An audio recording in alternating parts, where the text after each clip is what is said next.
চলতি বছরের হজ মৌসুমে ইরান ও সৌদি আরবের সমন্বয়ের ভিত্তিতে প্রায় 30,000 ইরানি হাজি সৌদি আরবে যাচ্ছে। ইরানি কর্তৃপক্ষ জানিয়েছে আগামীকাল থেকেই তাদের যাত্রা শুরু হবে।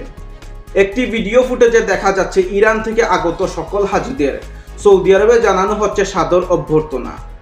রাজনীতি বা উত্তেজনার বাহিরে এখানে স্পষ্ট হয়ে উঠেছে হজের পবিত্রতা, আত্মীয়তা আর মানবিকতা।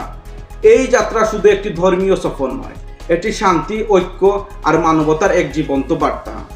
আল্লাহর ঘরে আগত সকল হাজিদের সফর হোক শান্তি, নিরাপত্তা ও কবুলিয়ত।